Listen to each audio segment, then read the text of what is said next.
Hey everyone, स्वागत है आपका ब्लॉकचेन गुरुकुल में। आज हम क्रिप्टो वर्ल्ड के मोस्ट टॉक्ड अबाउट टॉपिक में से एक के बारे में बात करेंगे, दैट इज इथीरियम। तो इथीरियम क्या है और हर कोई इसे लेके इतना एक्साइटेड क्यों है? एक्चुअली इथीरियम सिर्फ एक क्रिप्टो करेंसी नहीं है, ये ईथर टोकन द्वारा संचालित एक डिसेंट्रलाइज नेटवर्क है। ये नेटवर्क यूजर्स को ट्रांजैक्शन करने, स्टेकिंग के जरिए से इंटरेस्ट अर्न करने में, क्रिप्टो करेंसी ट्रेड करने में, गेम खेलने में और यहाँ तक कि सोशल मीडिया का यूज करने तक को भी पॉसिबल बनाता है, और ये सब डिसेंट्रलाइज्ड वे में। कई लोग इथीरियम को इंटरनेट के भविष्य की ओर एक बड़ा कदम मानते हैं, जिसे वेब 3.0 के नाम से भी जाना जाता है। लेकिन ये सब स्टार्ट हुआ कैसे? 2013 में विटालिक बुटेरिन द्वारा इथीरियम को क्रिएट हुआ था। इसका उद्देश्य स्मार्ट कॉन्ट्रैक्ट्स को शुरू करके बिटकॉइन की कुछ लिमिटेशंस को एड्रेस करना था, जो इसेंशियली सेल्फ एग्जीक्यूटिंग कॉन्ट्रैक्ट्स है, जिसके टर्म्स डायरेक्टली कोड में लिखे होते हैं। 2016 में इथीरियम को एक मेजर चैलेंज का सामना करना पड़ा, जब सिक्योरिटी एक्सप्लॉइट ने हार्ड फोर्क को जन्म दिया। इससे दो अलग अलग ब्लॉकचेन बने, इथीरियम जो हम करेंटली यूज करते हैं और इथीरियम क्लासिक। तो इथीरियम एक्चुअली काम कैसे करता है? इथीरियम थाउजेंड्स ऑफ कंप्यूटर्स के डिसेंट्रलाइज्ड नेटवर्क पर काम करता है, जिन्हें नोड्स भी कहा जाता है। हर नोड इथीरियम वर्चुअल मशीन या ईवीएम चलाता है, जो ब्लॉकचेन पर ट्रांजैक्शंस को वेरीफाई और अपडेट करता है। इन ट्रांजैक्शन को माइनर्स द्वारा proof of work consensus method का यूज करके वैलिडेट किया जाता है। इथीरियम का एक यूनिक एस्पेक्ट गैस फी है। हर ट्रांजैक्शन के लिए फी की जरूरत होती है, जो माइनर्स को प्रोत्साहित करके नेटवर्क को सिक्योर रखने में मदद करता है। अनलाइक बिटकॉइन, जिसका लिमिटेड सप्लाई है, इथीरियम की ईथर टोकन का इनफाइनाइट सप्लाई है। इट्स क्रूशियल क्योंकि इथीरियम सिर्फ एक डिजिटल मनी नहीं है, ये कई प्रकार के एप्लीकेशंस के लिए एक यूटिलिटी टोकन है। इथीरियम की अडेप्टेबिलिटी इसके बिगेस्ट ट्रेंड में से एक है। ओके, सो डिसेंट्रलाइज्ड फाइनेंस या डेफी सबसे सिग्निफिकेंट अचीवमेंट में से एक है।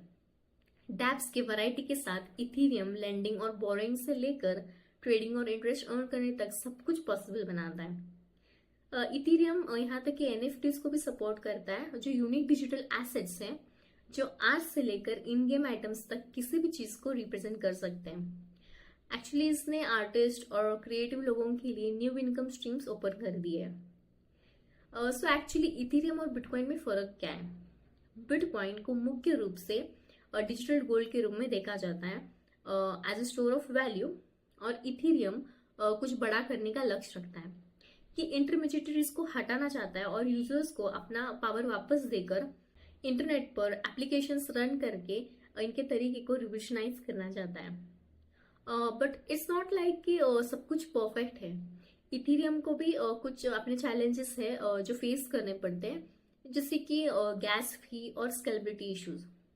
इथीरियम 2.0 या ETH2 में चेंज करने का उद्देश्य प्रूफ ऑफ वर्क से प्रूफ ऑफ स्टेक में शिफ्ट करके इन प्रॉब्लम्स को सॉल्व करना है, जिससे नेटवर्क मोर स्केलेबल और इको फ्रेंडली बन सकते हैं। इथीरियम 2.0 एक मैसिव अपग्रेड है जो फेजेस में हो रहा है। ये कंजेशन मतलब कि भीड़ को रिड्यूस करने के लिए शार्ड चेन और इफिशिएंसी इंप्रूव करने के लिए प्रूफ ऑफ स्टेक को इंट्रोड्यूस कर रहा है। तब बात आती है कि क्या आपको इथीरियम खरीदना चाहिए? और इथीरियम को अक्सर बिटकॉइन के सोने के लिए चांदी माना जाता है। इनमें बहुत पोटेंशियल है, लेकिन ऑब्वियसली रिस्क भी है।